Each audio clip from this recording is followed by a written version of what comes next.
You are listening to the Julie Parker Practice Success Podcast, where you discover management insights and strategies for your successful dental practice. There are also interviews with key people in the industry who have advice and services to help you and your team achieve great success.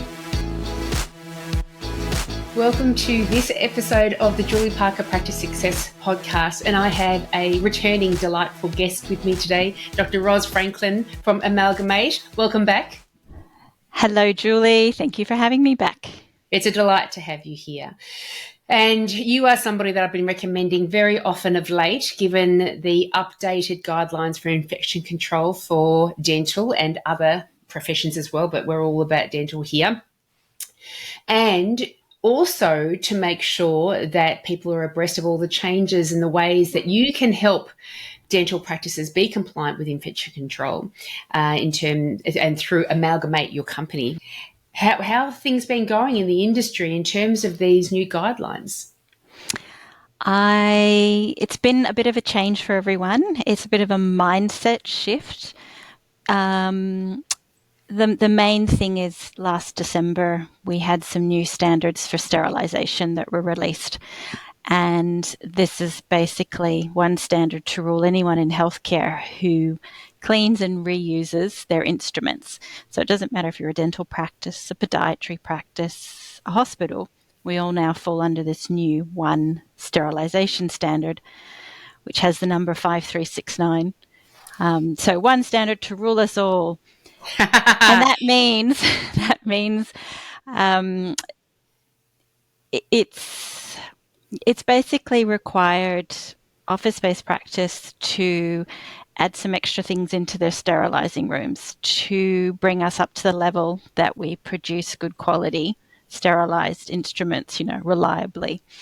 So it's anything from improving the workflow, looking at maybe moving into 2 rooms, implementing automated cleaning with instrument washer disinfectors, and looking at the quality of the water we're using to actually clean instruments to enhance the life of the instruments. So there's quite a bit in there to unpack.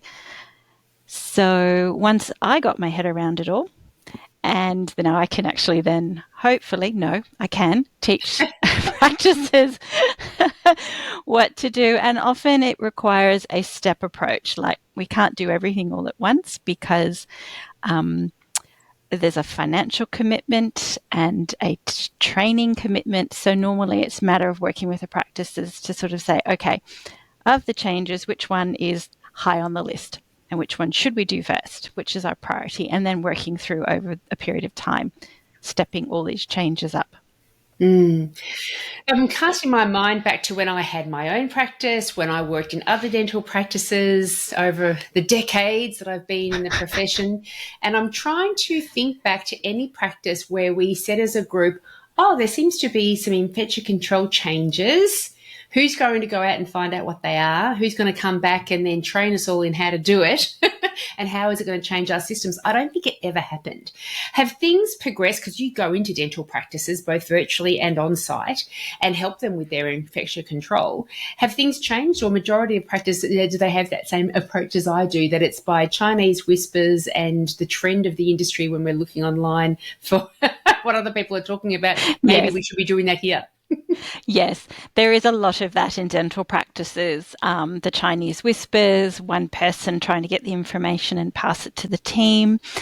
And that's because infection control since the 1980s, sort of when HIV/AIDS came on the scene, that's suddenly when we started getting in writing, we should probably do more than boil our instruments and actually use an autoclave, and maybe we should clean them this way, and back to the old days when we did things. So we now have some new diseases. We have a better understanding of our processes so that we can have better, outcomes.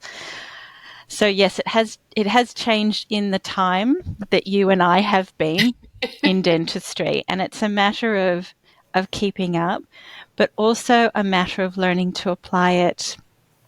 They talk about a risk-based approach these days, which a lot of people don't understand that terminology. Fair enough. But it's all about being practical, looking at the risks and where you fall into that. So that's all part of this as well. Yeah, Yes, do you wear 2 masks or 1 mask? What's the risk? And that sort of thing.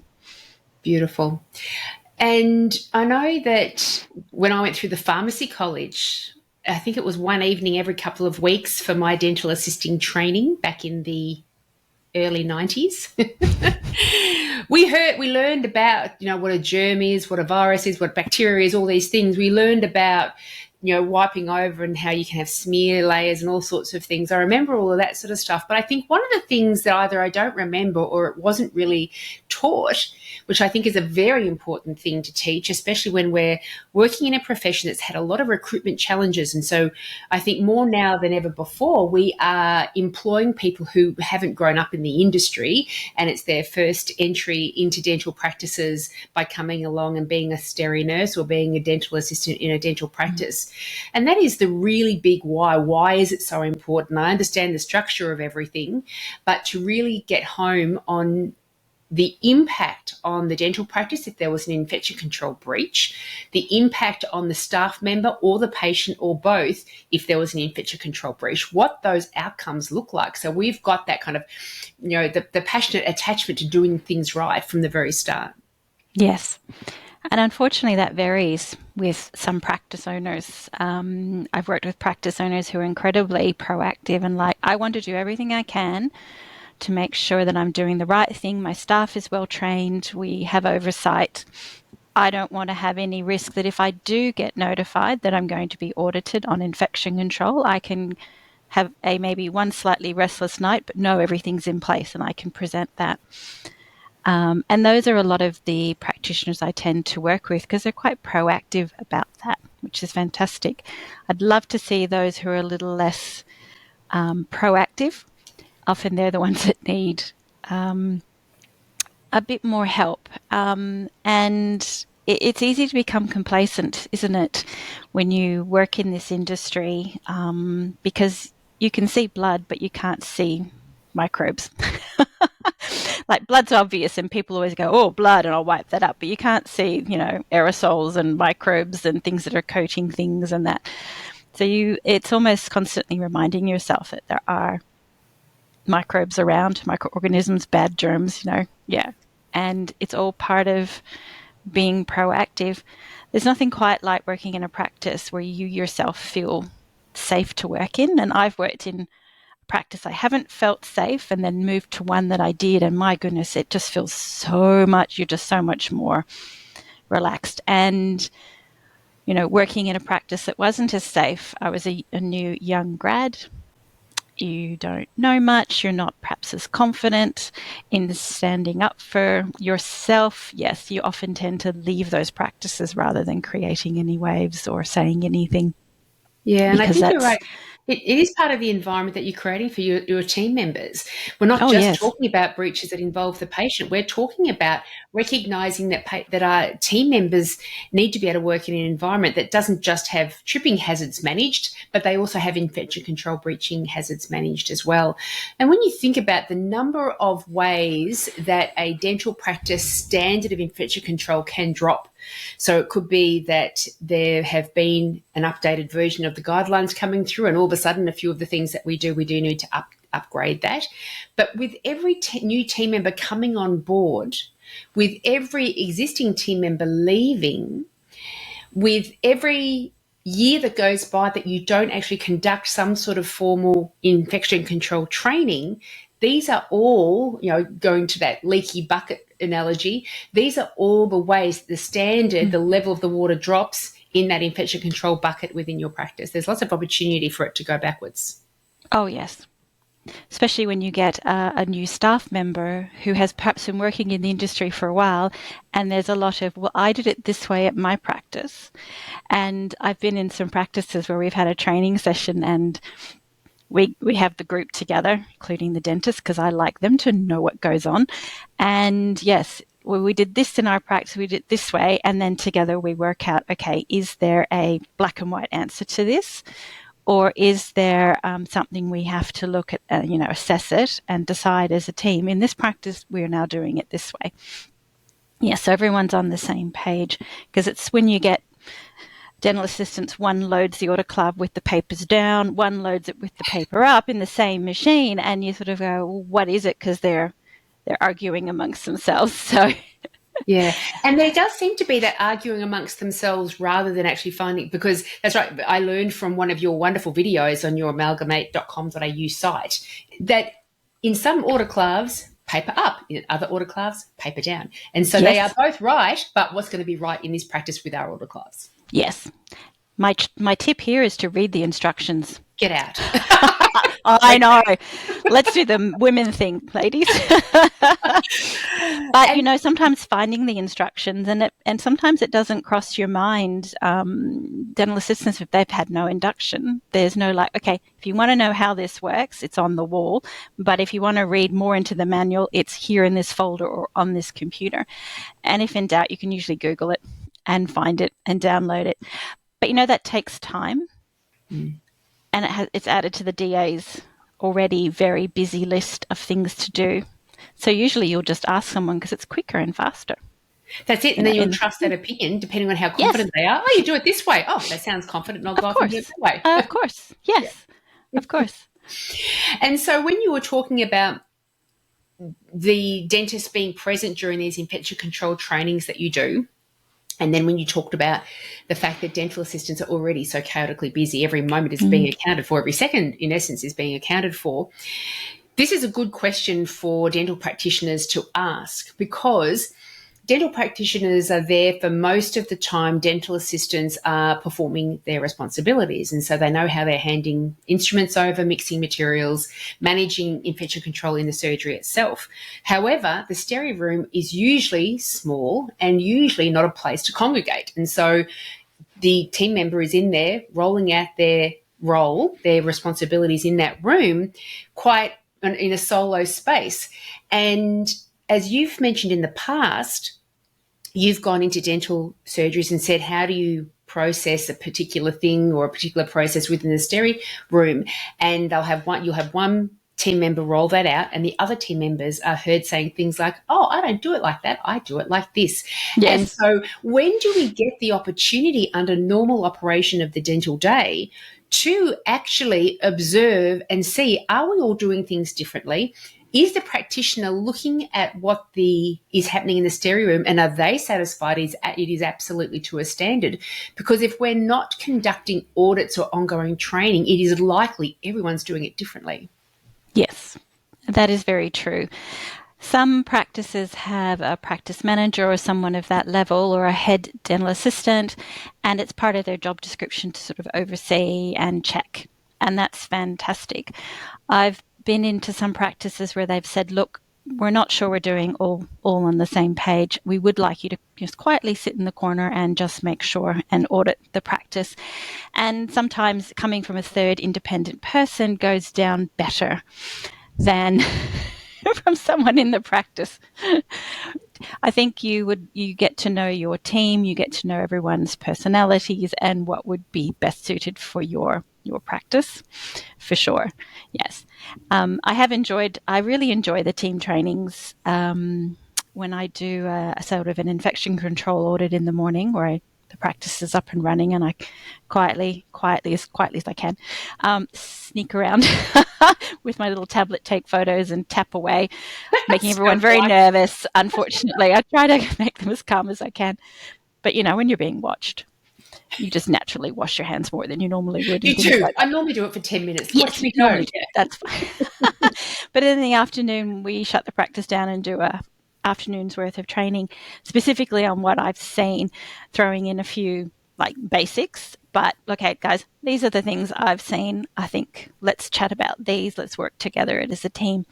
And that's when, if you do a video and you show a video of the dirty instruments leaving one treatment room down a hallway into the stereo, and then you watch the process. And if everyone watches that video, you sort of just take a video for that particular training session, show it. Everyone goes, or more of the dentists go, oh, I didn't know it took, you have to do so many steps. And you're like, ta-da, the light has gone bing. And then I really want to educate the dental practitioners how much goes on in the stereo. And there are some who are who just employ people to handle that for them. Great. That's why we take our cars to mechanics and things like that. Yes. But you Yeah. do have the buck stops with you basically in the end. And I feel they should have a bit more than a basic knowledge, but an understanding of what's going on in there. And then, yes, because they're the ones responsible. If the hammer falls, it's them. That is absolutely right.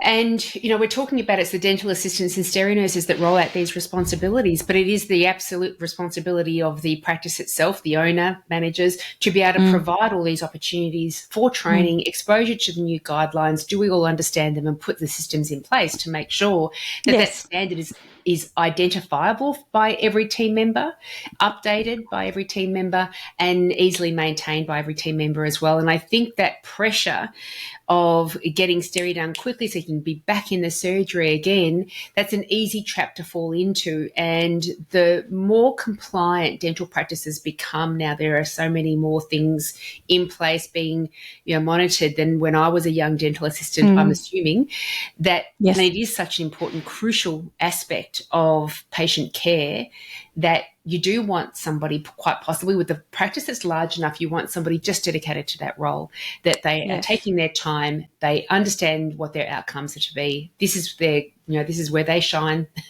within the practice and protect everybody, team members and patients from infection control breaches. It makes a lot of sense to have a dedicated person if you can sustain it. Yes, if you can sustain that, if you're busy enough practice. Otherwise, it might be a 6-chair practice or running 5 rooms one day, and each DA does their own stereo thing. So I've had chats with practices going, okay, could we look at a dedicated stereo dental assistant, even if it's during the peak periods of a day, 10 to 2 or whatever, just to lighten the load, stop that franticness. Because I find in that franticness, that's when instruments start getting stacked in stereos. That's when you think accidents might happen. And also a lot of practices still do hand washing, ultrasonic cleaning, and how effective is that cleaning happening? So that would be good. I do want to move through a few of the common mistakes that you find that dental practices perform.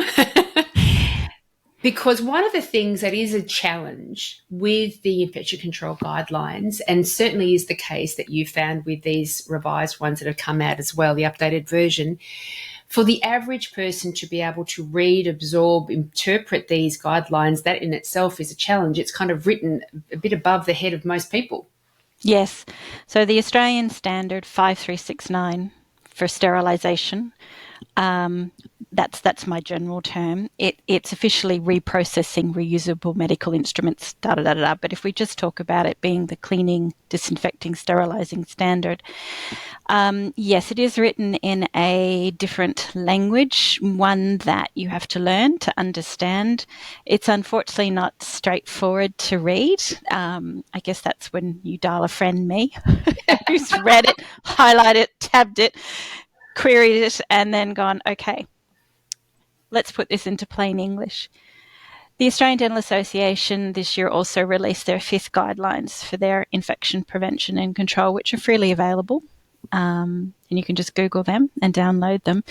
That as well is written a little more simply, but it is still fairly heavy going to read and understand. I would love to see a slightly revised infection control for dummies book. One of those. Do it this way. Here's a rationale example. And those who want, to know more could read more. Anyway, that's my role. That's what I do. So yes, unfortunately that is the case. So it is off-putting. That's for sure. It is off-putting for a lot of people. So the amount of time and energy that is required for team members to be able to move through all of this, it makes a lot of sense to get the expert in. I'm a big supporter of getting the expert in and just tell us how to do things within this practice. Like, let's shorten that up. Let's reduce the confusion, shorten the amount of time we spend on this, and as quickly as possible come up to par. If we're not up and that's my sole purpose. Thank God you're here, Rod. Thank God you're here. So, with all of your work with dental practices over the years, what have you identified of the few big mistakes that people are making, that people might be making out there? Okay, so I've got my top five, and I'm in the sterilizing room Beautiful. because that's the one with the latest changes. And generally, I mean, that's where I spend a lot of my time if I'm auditing or training. So let's head to the steri room. So number one on my list was with the ultrasonic cleaner. Before we use it every day, we need to test that it actually works by putting something inside the tank. Well, we fill up the tank with water, put in our instrument cleaning detergent, and then we degas it to get rid of air bubbles. And then we put like an actual physical something inside it to make sure that it's working properly. And that's known as the alfoil or the alfoil test, the pencil test. There's a few different tests that you can use. And what we're doing is we're actually putting something inside that we sort of pencil gets removed so we can see it's physically cleaning. You can also buy coloured cards. There's a few different options. So, in essence, it's kind of if whatever debris you've put in there, if you're talking about colouring on the side of a piece of card or something like that, and the colour comes off. You can buy pre-coloured cards that wash off, but generally the test to test the performance, I guess the most commonly used is a microscope slide or a silver disc that you take an HB pencil and you scribble on it. You might scribble a face or a dog or, something like that, your name, and you drop it in the tank and then you run the cycle. And the cycle will slowly remove the pencil. And then you'll fish it out and go, I can see that it is working. Mm-hmm. Because you can't always see things are clean. This is like making it obvious. Mm-hmm. So I do find many practices will run that test, but what they don't do is record that they've done it somewhere on some piece of paper or an electronic system. So you must record that you've done it every day. I remember that I think we did a foil. Yes, you can do a piece of foil or a couple pieces of foil. There's a few ways to do it. You can use that as well. Mm. But I certainly didn't record the findings. Yes, so you need to record the findings because if you're audited, the auditor's going to say, I use an ultrasonic cleaner. How do you know that it works properly? You turn it on and it goes bzz, but does it actually clean? Does it actually work? Is the bubbles being formed properly? Are they moving through the solution? That sort of thing. So you need to record it somewhere. So you can do that on a piece of paper where you put the date, who did it, what test you use, and if it passed or failed. And then if it fails, rerun the test. Give it another go. If it fails again, you're like, chances are this ultrasonic cleaner is not working properly. All right, we need to go to plan B. So that's important. Beautiful. And I'm going to start asking some real basic questions. It's been a long time since I was in a stereo room. You go for it. Ultrasonic units, are they imperative? If it wasn't working, could you function with that for a couple of days until you order a new one? Okay. I'm yes. Amongst the pitches. Yes, all right. The new Australian Standard 5369 is very, very strongly moving everyone into instrument washer disinfectors. So it's a fancy dishwasher of sorts for your instruments. So at home, most people have a dishwasher and would not think to not have a dishwasher. So in dental practices, there's a mindset shift starting. We can put all our dirty instruments in this fancy instrument washer and press start, and they come back and they're washed, disinfected, and they're dry. So it saves a lot of time. People don't have to stand there. You can function without an ultrasonic cleaner. Let's say that's all you have in the practice. You haven't moved to a washer disinfector, then you'd be hand washing everything, and that would take time. I think normally you can probably get a loaner ultrasonic from whomever who you sent it off to be repaired, or if you've bought a new one. Ultrasonic cleaners certainly do have their place, but they're now considered a pre-cleaner. It just shakes and gets all the dirt and bits off. Now they want us then to do a proper clean after an ultrasonic cleaner, whether that's by hand or in a machine. with the preference being a machine, because you don't have to sit there and handle it and spend all that time. Plus, the machine cleans the same every time. Us humans are a little bit hit and miss with our cleaning thoroughness, depending on the speed we need to be at. Yes, yes. So the process that they're suggesting is to keep your ultrasonic cleaner, even if you've got a washer disinfector, that it's the pre-clean into the washer disinfector, then into Well, almost. Okay. The way that it's worded now is look at the instruments that you're putting through, the instruments you're cleaning and putting through your autoclaves, and read the instructions for how to clean them that the manufacturer have produced. And they tell you how you should clean it, and that's what you should follow. Gotcha. So this requires an awful lot of reading. Yes. And a lot of our dental equipment can go through washer disinfectors. Not all hand pieces, you've got to check.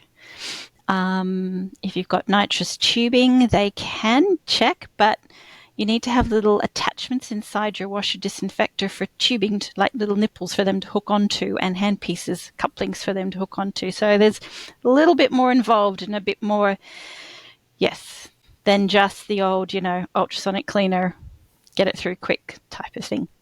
This is supporting my theory of getting that Sterilisation in place permanently. Oh, it so is.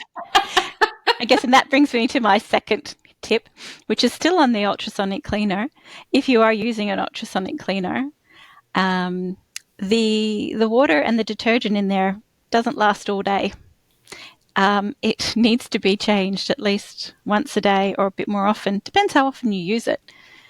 If you're just doing all your dishes at home in a sink, you'll fill up hot water, you put in your morning fresh or whatever.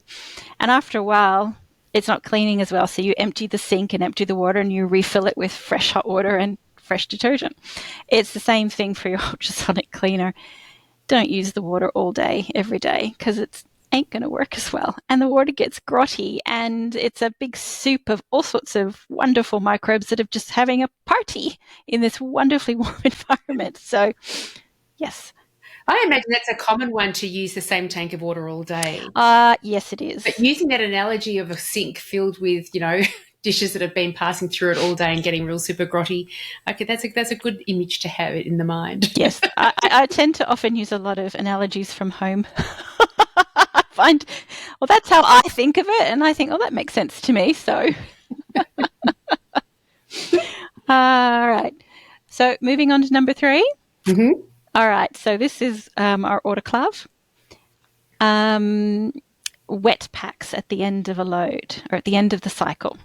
One of the things we need to check when we have the autoclave cycle has finished, and you really should be emptying it fairly soon after a cycle has finished, because what you're looking for is any signs of any wetness, moisture. So whether the instruments are inside the plastic peel pouches or loose, you can actually see if there's droplets of water or if things are wet or if the bags are wet.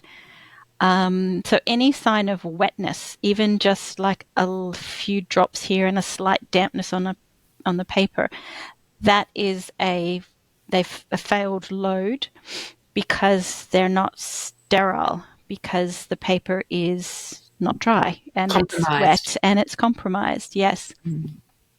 Now, the way I often see this in a practice is when I go in to do some auditing, I'll open up cupboards or drawers and I'll have a look at all the steri pouches. I look to see how well if they're sealed properly, like on the perforated line, but I always flip them over and look at the paper side. And I'm looking for signs of water stain marking. And if I can see evidence of water stain, I know that it wasn't dry at the end of the load. So then that is it wasn't sterile. Yeah. So that's also one of the reasons why you should never put your load in at the end of the day, press start and go home. Because you come in the morning and that sat there all night in that lovely warm autoclave, it's going to dry. So you don't know that it didn't not dry. So yes, never ever leave your loads on overnight. It's so tempting.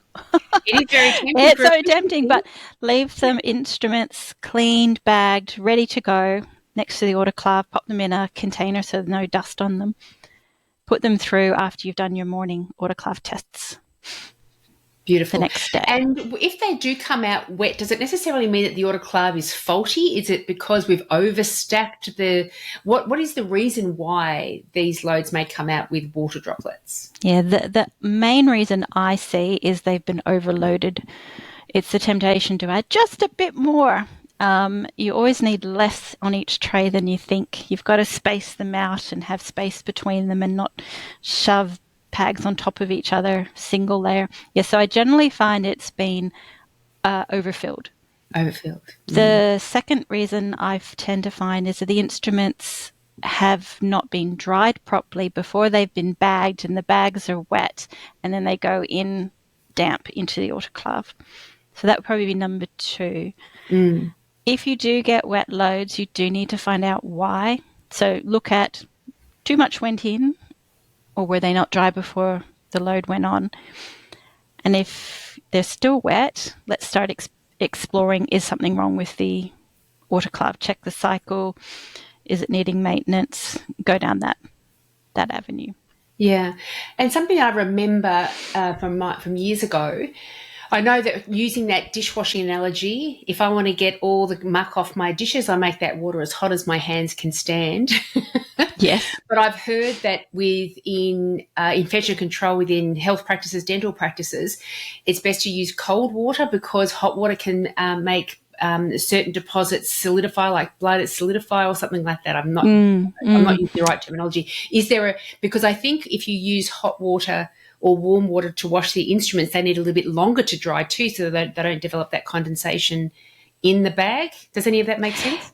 Yes, it makes sense. I'll just switch you over a little bit. When we're doing an initial rinsing or cleaning, we tend to use warm or cooler, warm tepid water, because if you get blood on things, you use cold water. Fats and stuff need hot water, so we tend to use tepid water in the initial rinsing and cleaning. The final rinse, the very final one where we rinse all the detergent off and that sort of thing, that can be hot. Okay, gotcha. Yes, that can be hot. Beautiful. You've washed and got rid of all the bits and pieces, so go for it. And so if you do have a load that comes out with water droplets, you're not putting any of those instruments away. You're just repacking all of them and putting them through a second time. Generally, yes. If you've had one pack that's wet and everything else that is dry, I would probably make the decision that all the other packs are fine to be put out to cool and then go back into circulation. But the one wet pack I'd take out, open it up, pop the instrument down on the clean side to be dried and repacked and go through again. But if you have 2 or 3 or 4 packs that are wet, I'd say it's the whole load. Something's not quite right there. So I would redo the whole load. If you're ever in any doubt, just redo the whole load. Don't. If you're in doubt, just redo it all. And I reckon that's the thing because, I go cast my mind back to my dental assisting days, and when you packed as many things as possible in that autoclave. Oh, yes. And spun the wheel, spun the dial up, and there were no bagged instruments back in those days. Then that was just efficiency, but we're not looking for efficiency. We're looking for effectiveness with all of these infection controls. Yes, that's right. That's the highest priority there. Yes, that's right. Okay.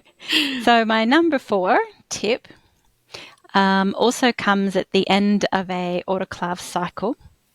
So when an autoclave is finished, if you've got one that has a little screen, it'll have like a green tick and say completed, and it might put some numbers up there about sterilizing temperatures and pressures, and they all look a bit foreign.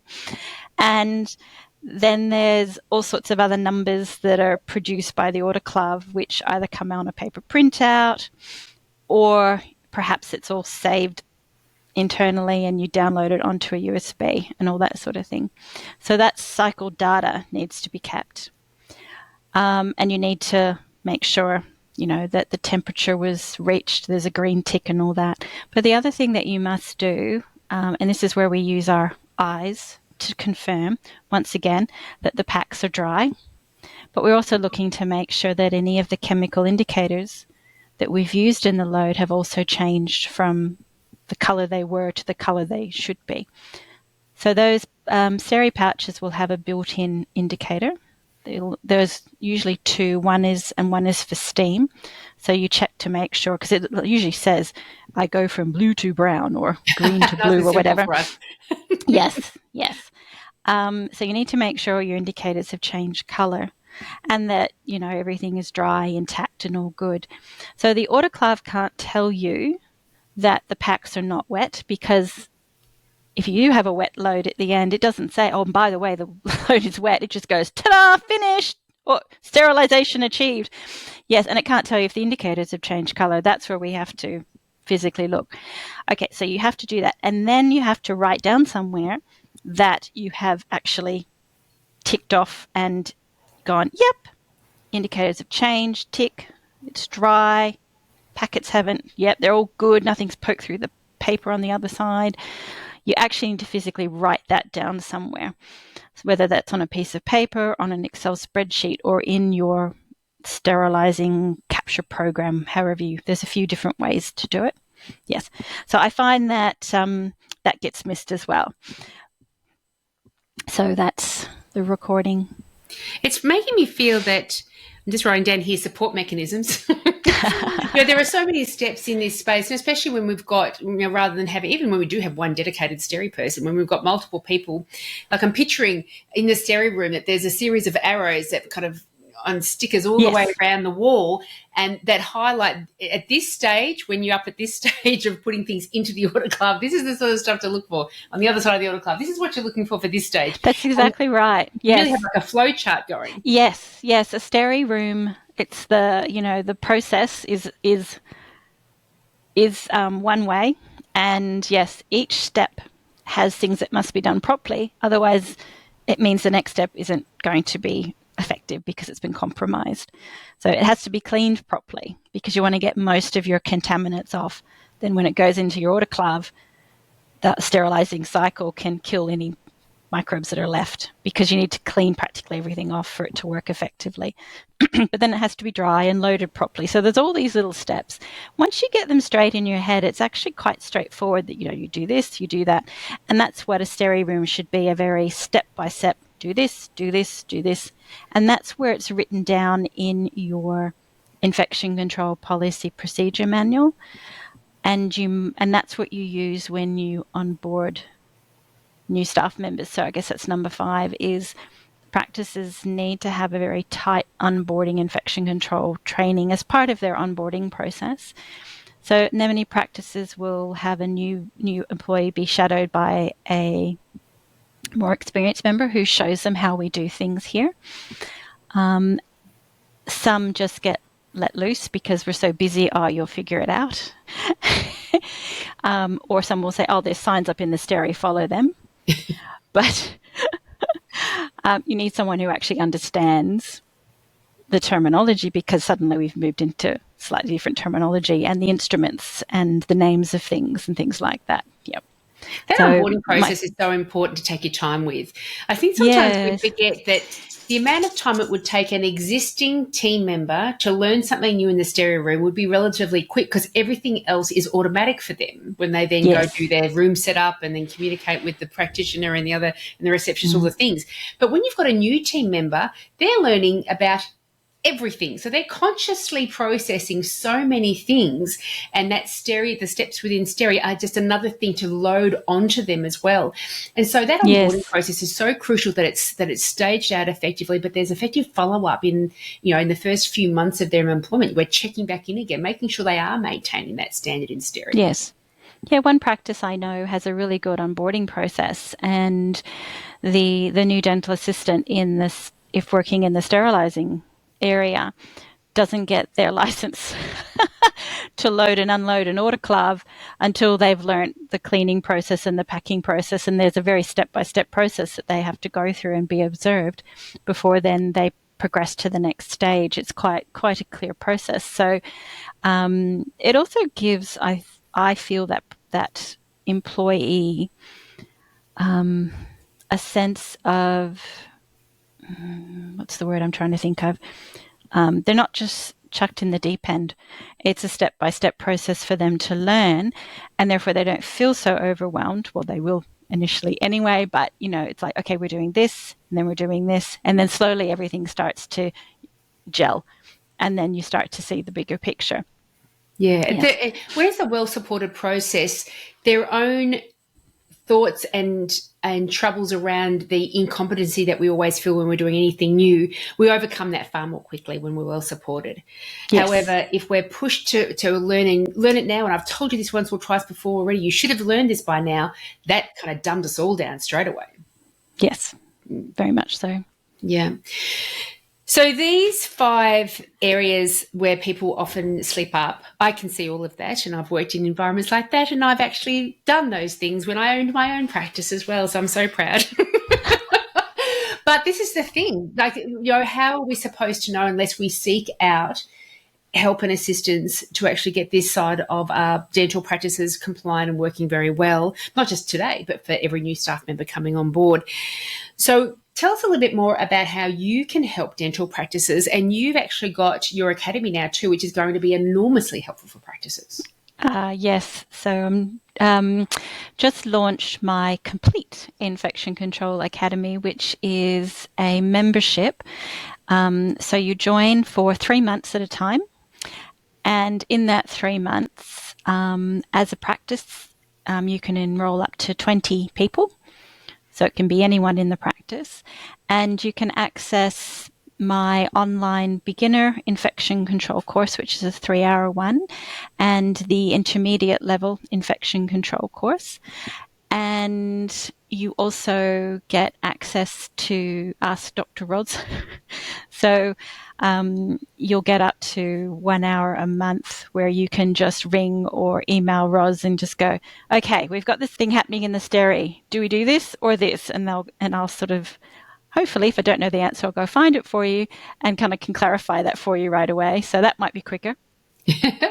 I'll also be running every month a 1 hour sort of little webinar, discussion with someone in the industry, or a Q&A. If I'm getting lots of questions, I might just sit there and go, okay, guys, hit me.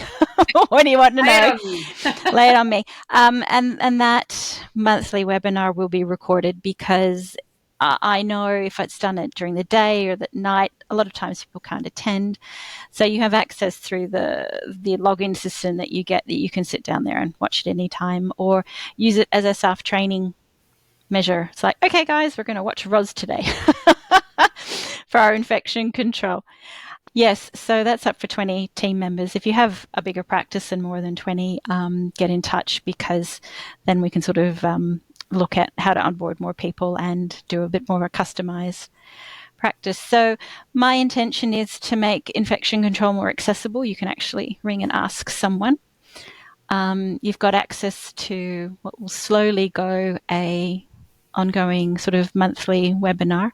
There's some resources available that I'll gradually, a library of things. So if you want a ultrasonic record sheet, or if you want an infection control policy, those sorts of things I'm slowly building up in the academy for people who want to use that. Fantastic. The academy is such a great thing, and when you've got that library of resources there, one of our challenges, as you said, is time. I can't encourage my team members to study these things outside of hours, because all of a sudden they're going over their regular hours, and there's penalty rates and I'm impinging on their personal time and all the things. But while they're here at work, they're busy all the time.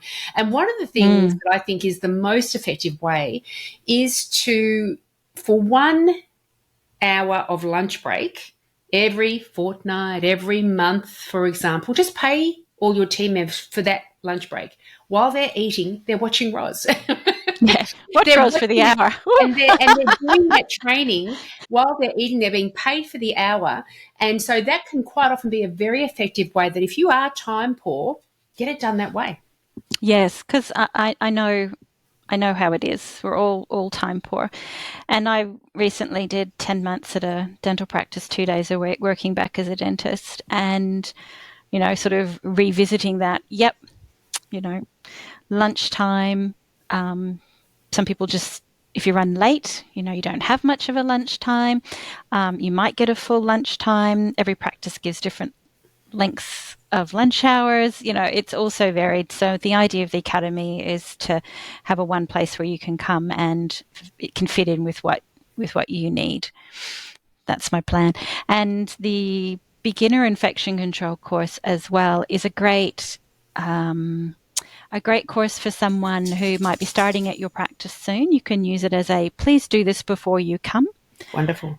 And, just get familiar with dental terms, particularly if you're new to dentistry. And the end of the course, you get a certificate of completion. So the person has to be registered in their name, but, then they've got a little bit of an idea before they come in, or they do it as part of their onboarding process, however it works in your practice. The idea is to try to make it, as simple as and efficient and as easy and as I can for those practices who would like to take advantage of that. And I imagine that for any dental practice that hasn't gone down the path of any formal training for a number of years, that would be great for all the team members to participate in. Yes, and that you could do it as a group, though you have to do it individually really to get a certificate in your name. Yes. And then the intermediate level is the next level up where we sort of dive deeper into A to Z, with the intention that I've pulled things out to give you a little bit of scientific background and a bit of terminology, but also my intention was to make it still not too overwhelming, easy to understand. So you walk away going, I've learnt lots. Okay, now I can apply that. Because in order to establish a standard of any kind, whether it's a standard of performance, a standard of customer service, and a standard of infection control, one thing needs to be the case. Everyone needs to know what success looks like. Yes. Rather than all these 20 different versions of what success looks like. And so yes. When you join in the academy and encourage your team members to go through these courses and this work, you are establishing that this is what success looks like for all of us. We've all got the same idea in mind. We know what to aspire to. And all of your work brings me back to one of my quotes that I love so much by Archilochus. And it's, we do not rise to the level of our expectations. We fall to this level of our training. And it's so true with infection control. Yes. Yeah. You are as strong as your weakest link in a sense. The lower, Yes. Yeah. Very much so. I like that quote, Julie. Want to reach out to you. It's a good one, isn't it? I love it. Which is why I know it off the top of my head. I repeat it all the time. I've got all these key quotes around my room, and it's right there. Yes. It's a big one. So if people want to reach out to you, join the academy, inquire about how you could come on site as well and do some work with them, what's their best next step, Ros? Jump on my website, amalgamate.com.au. There's quite a little bit of information there, information about the academy, courses and other things that I do. But of course, if you want to reach out directly, my email and phone number are also on the website. So more than happy to have a chat. If you'd like to just book a half-hour discovery, as they call it, a discovery call to see if what I can offer suits you and if I can help you. Yeah, people are more than welcome to give me a ring and ask more questions. Beautiful. Encourage everyone. If we haven't enticed you to reach out to you, Ros, I don't know what's going to entice you, because it is such a crucial part of your team training. Well, thank you so much, Ros. You're such a delightful guest to have on the podcast. And I always end up with streams of questions in my mind when we do talk, but I don't want to just harass you with all of my peppering of questions. But you've answered a lot, so thank you so very much. My pleasure, Julie. Thank you for having me. As always, it's been a pleasure. If you enjoyed this podcast, then I encourage you to head over to Amina and my website, dentalbusinessmastery.com.au. You will find all the information that you need if you would like to gain our assistance in helping you and your team achieve great success. If you would like to find out more, you can also email us directly at info@dentalbusinessmastery.com.au. Thanks so much for listening.